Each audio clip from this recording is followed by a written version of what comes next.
Montana Territory, 1883.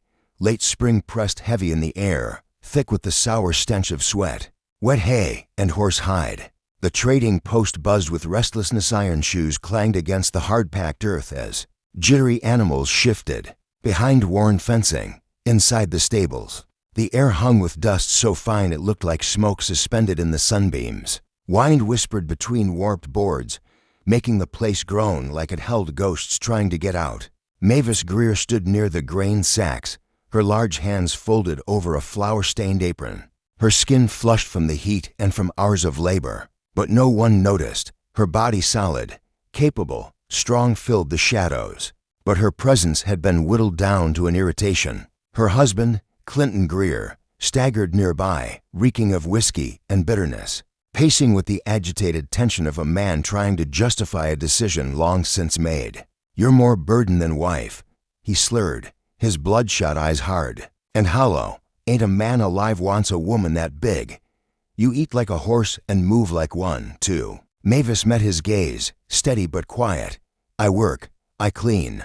I've stood by you longer than most women would, so don't stand there like I owe you an apology for still breathing." He snorted, pulling a dented flask from his coat, wiping his mouth after a long drink. "You stood 'cause no one else would have you, but lucky for both of us." Eldon rose looking for someone to help with his wagon train. "He's offered 6 gold coins for you." He grinned meanly. "That's more than I'd get for any mule." Mavis blinked. "You're selling me, like livestock." He stepped in close, his breath sour, his voice sharp. "You're a load I'm done pullin'. Rose waitin', get in the damn wagon." Her hands trembled, but she didn't cry, not yet. Clinton turned away and waved to a grizzled man leaning on a wagon, flipping a coin between his fingers. Eldon Rose's skin was sunburnt, his grin empty. "She's sturdy," Rose said with a nod. "Quiet, I hope. She'll do what she's told," Clinton said, tossing a threadbare satchel at her feet. Mavis looked at her husband one final time, but he wouldn't meet her eyes. She bent, picked up the satchel, and stepped forward. Roe wrapped a length of rope around her wrists, not cruel, not gentle, just tight enough to remind her she no longer had a say. "Just till we make camp," he muttered. "Can't have strays wanderin'." She climbed into the wagon, breath catching in her throat, knees stiff. They traveled for hours, deeper into pine forest, until the world turned cool and quiet and gray. Dusk spilled across the land in bruised tones of plum and ash. Rose stopped at the edge of a grove where fire pits and wagon ruts told of past travelers. "Stay put." He barked, going after rabbits. He slung a rifle over his shoulder and disappeared into the trees. Left alone, Mavis sat against the wagon wheel, the rope cutting into her skin. Coyotes howled in the distance. Her cheeks burned with shame, but she refused her tears. Fireflies blinked like tiny spirits around her. Then came the sound of boots, slow, sure, heavy. She stiffened. A figure stepped into the clearing, tall and broad-shouldered, a coat of worn leather brushing his knees, ash clinging to the sleeves. His hair was black, tied back at the nape, and his skin held the deep tone of river stone. His face was unreadable, but his steps held no fear. He crouched beside her and, without a word, drew a knife. The blade flashed, swift and quiet, and the rope fell away. Mavis gasped, but didn't move. He rose, towering over her, then extended a hand open. Calm, not demanding. His voice came low and steady. "You're coming with me." She didn't know his name, didn't know why he was there or why he had come. But something about the weight in his voice felt less like a command, and more like a vow. She reached out, and he helped her to her feet like she wasn't too heavy to be saved. They climbed through mist and root-tangled trails. He didn't speak. She didn't ask questions. He moved like someone who had always known the mountain's shape, his steps quiet, his presence constant. When they crested the final ridge, the clouds broke and sunlight spilled down into a valley. A narrow stream wound through the grass like silver thread. Smoke curled gently from a chimney beside a modest cabin. Chickens scratched near a crooked fence somewhere behind the shed. A mule brayed. He stopped at the edge of the clearing. Children's laughter drifted through the air, soft and distant. Mavis followed him down, her breath shallow. Inside, The cabin was small, but clean to rooms, a long wooden table, a hearth strung with dried herbs, and quilts folded with care. 5 children peeked from behind a beam, all wide-eyed, unsure. He motioned to them, then nodded to Mavis. They live here. She stepped forward, careful not to tower. The tallest, a boy of 8 with sharp copper eyes, held a stick like a sword. Beside him stood a girl with golden braids, and a scrap of linen clutched to her chest. Behind them, twin girls with tight curls peeked out from beneath a shared blanket. One wore a necklace, and furthest back, a small boy with lashes like fans simply stared. He said their names like prayer beads: Jonah, Rosie, Boone, Letty, Pearl. Mavis smiled. I'm Mavis, no. One replied. Later, she found a bin of flour and tried her hand at cornbread. She hummed while mixing, though her voice cracked like old glass. The bread burned at the edges, gooey in the middle. She placed it on the table anyway. It's not pretty, she said softly, but it's hot. The children hesitated. Then, at a nod from the man, they approached. Boone nibbled and grimaced. Letty poked it. Pearl sniffed.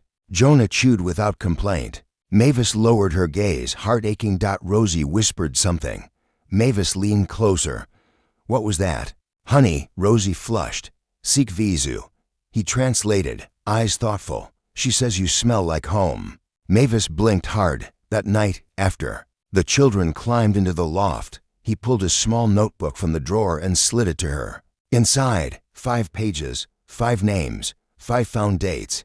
Jonah March 17th, Boone July 2nd, Rosie September 9th, Letty and Pearl January to 6th. No surnames, no origins, just found.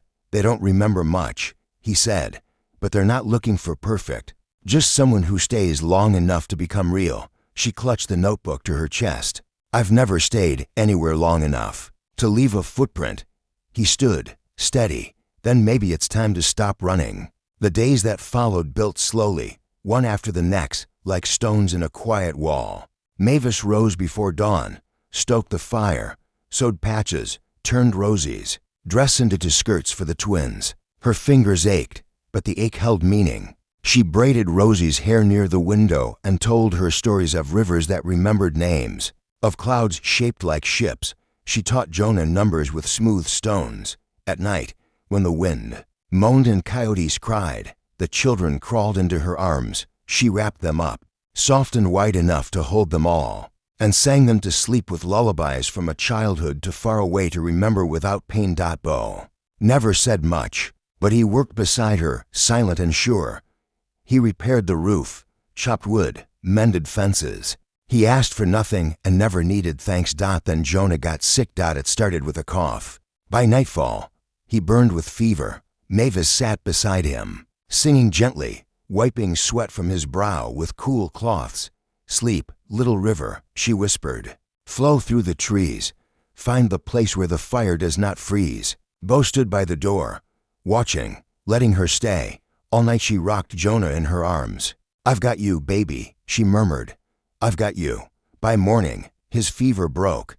He opened his eyes. Mama Lou, he rasped. She froze.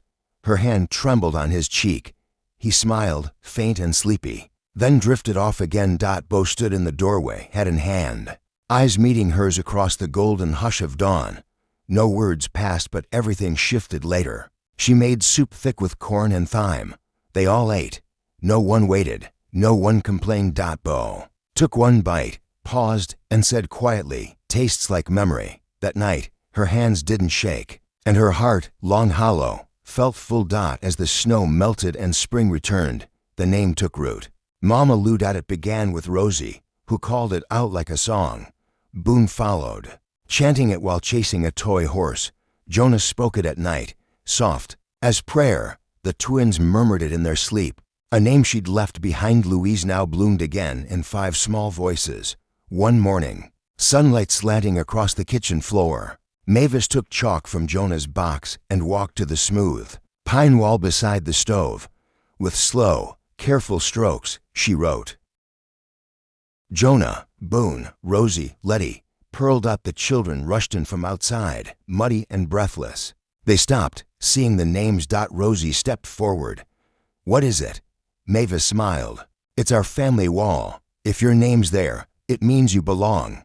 They stared, silent. Bo stood in the doorway, eyes resting on the chalk names. He nodded once and stepped away. That evening, Mavis found him near the trees, building something from stone and timber. He shaped it slow and careful. By week's end, it was done an outdoor baking station with iron racks and a carved shelf. Summer's coming, he said. She brushed her hand across the wood, voice caught in her throat. You built this for me, he shrugged. Kids like your bread. Smokes too thick inside. Her cheeks flushed. Thank you. A few days later, she burned her hand on a hot pan. Bo was there in seconds, herbs already in hand. He wrapped her, wound gently, his fingers careful, lingering. You always know what to do, she whispered. He held her gaze. Strength ain't about noise, it's staying when it's hard. She swallowed. Then you might be the strongest man I've ever known. He didn't answer, but his hands didn't let go too fast. Then came the rider, a silhouette on the horizon, dust curling behind a chestnut mare. Mavis knew that tilt, that swagger. Clinton Greer. He dismounted beyond the fence, whiskey on his breath and arrogance in his voice. I heard my wife's been playin' house with a redskin and a pack of orphans. Bo moved forward, quiet, firm. Clinton waved a paper. Marriage certificate, legal, she's mine. You're not crossing that line, Bo said. Clinton sneered. I didn't ask permission. Mavis stepped forward, apron dusted with flour. I don't belong to anyone. You're my wife. Clinton spat. Sign the vow. Time to come home. You didn't want a wife, you wanted a servant. He took a step, then the cabin door opened. The children filed out, barefoot, hands clasped. Rosie held her apron. Jonah stood tall. Boone clenched his jaw. The twins reached for each other. They stood in front of her, a wall of small hearts. Mavis's voice rang out, clear and calm. I was your burden, Clinton. But now, I belong where love doesn't come with conditions. He looked at them, woman, children, man, and realized what he had thrown away. He spat at the dirt. This ain't over, Clinton growled, his voice low and venomous. It is for you, Bo replied, calm but solid as stone. Clinton glared, trembling as he mounted his horse, the leather reins slipping in his shaking hands. He rode off in a cloud of dust that no one cared enough to watch disappear. When the silence returned, Mavis crouched down with open arms. The children surged toward her. As natural and urgent as water rushing back to shore, she gathered them. All close. Behind her, Bo stood motionless, tall, quiet, a steady sentinel as if carved from the very pine trees around them. That night, Mavis slipped a note into the drawer by the front door. Just one sentence. No one who sells love has the right to demand it back. She closed the drawer and never looked behind her again. News traveled faster than wildfire through dry brush. By the time Sheriff Lyle Eastman arrived 2 days later, the story had already made its rounds through half the township. A woman sold like livestock by her own husband, a silent man who stepped forward not with violence, but with unwavering presence, and 5 brave children who stood like sentries with nothing but their tiny bodies and fierce love. The sheriff rode up with a deputy and a notebook full of questions. Bo met them near the edge of the garden, arms crossed, his stance quiet but unyielding. We're here about the Greer situation, the sheriff said, dismounting. He filed a claim. Says you're harboring his lawful wife. Bo's jaw tightened. She's not his anything. Before more words could be exchanged, Mavis emerged from the cabin, wiping her hands on her flour-stained apron. Her hair was pinned back, her eyes clear and resolute.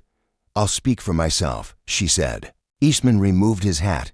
Mum, the marriage certificate is real, but paper don't prove care. And word is he left you tied like a sack of feed. He did worse, Mavis replied.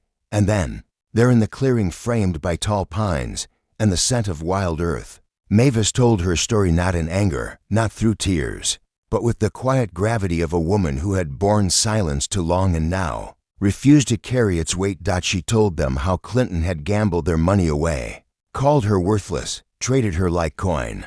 How Bo had cut the ropes without asking for anything. How she had chosen freely, wholly to stay.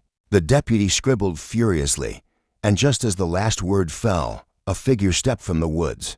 Greta Winchell, the town's oldest midwife, sharp as vinegar and twice as strong, leaned on her cane and lifted her voice. "I seen that Greer man beat his horse near dead. You think he'd treat his wife better? Ain't no law that protects a man from the truth." Eastman turned to her. "Cautious, you willing to sign a statement? I'll carve it in stone if that's what you need." One by one, townsfolk trickled in. Some came to gawk, some came curious. Many came with baskets of bread, preserves, or just their presence. They'd heard the whispers, the fat woman in the woods, the quiet rancher, the patchwork family she'd sewn together from broken hearts and children with no home. But when they arrived, they stayed to listen. A preacher's wife murmured she still got dirt under her nails. A stable hand whispered she was sold. Another said, and he still built her a kitchen. Greta lifted her cane once more. "She ain't fat. She's full of heart, courage, and fire. I'd take her soup over your Sunday roast any day." Eastman pulled a fresh form from his leather satchel and looked Mavis in the eye. "We're opening an official guardianship file. For the children. For the woman who's been protecting them. What name should I write?" Mavis paused, looked down at her hands, then up at the porch where Rosie waved from behind the rail. Bo stood nearby, silent, watching. She smiled softly. "Mavis Lou Kinley, guardian of Kinley Pines home." The deputy wrote the name slowly, as if each letter was sacred. "That's final," the sheriff said. "As far as this county's concerned, your past has no claim here." When the sun dipped behind the trees and the last of the crowd faded away, Mavis stepped into her kitchen. She reached for a piece of white chalk and on the wall beside the stove wrote a single word, "Hello." Then, beneath it, "Kinley Pines home," for the first time in her life. She wasn't somebody's wife. She was somebody. Spring came like breath. After a long drowning, it bloomed not just in flowers or birdsong, but in the way wind whispered through the trees, in how the pine needles shimmered silver green beneath the warm sun. Wildflowers painted the valley in explosions of lavender, gold, and crimson. The stream gurgled cheerfully past the cabin, and children's laughter echoed in its waters. Mavis stood at a new outdoor hearth Bo had built, apron dusted with cinnamon. Arms deep in pumpkin mash, the scent of spiced bread drifted on the breeze, curling into hearts not yet ready to admit how starved they had been. The children had been preparing for weeks. Letty and Pearl sewed ribbons into their skirts with giggling fingers. Boone shaped crates into props. Rosie rehearsed her lines by the pond, declaring each word to her reflection. Jonah directed with the seriousness of a general, sketching blocking in the dirt. It was the first spring festival at Kinley Pines. Mavis's quiet idea had become something bigger, something joyful. Townsfolk who once whispered about that woman in the woods now brought berry pies and quilts. Their children tugged them eagerly through the trees to see the play and maybe, just maybe, to taste Mama Lou's famous sweetbread. The stage was humble barnwood framed with garlands and pine. As dusk settled like velvet, a hush fell. The children stepped onto the stage, dressed in mismatched costumes stitched by Mavis's steady hands. The story was simple, but true. A magical woman who lived in the forest, big enough to hug mountains, kind enough to hush storms. She wasn't just a mama, Rosie declared, arms wide, voice fierce. She was the biggest love in the whole world. Laughter, clapping, a few tears, brushed away and blamed on smoke.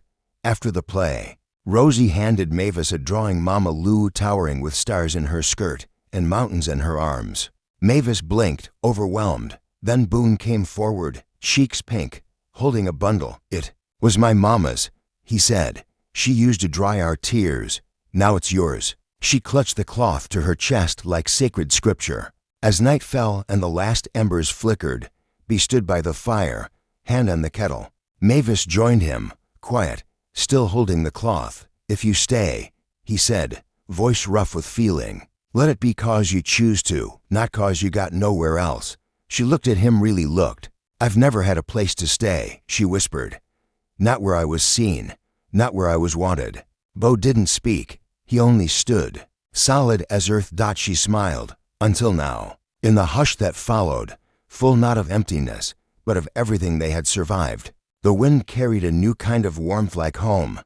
1 year passed like a hymn through Kinley Pines. The cabin that once sheltered 5 children now held 8. More came, each with stories too shattered to speak aloud, but they learned to breathe again here.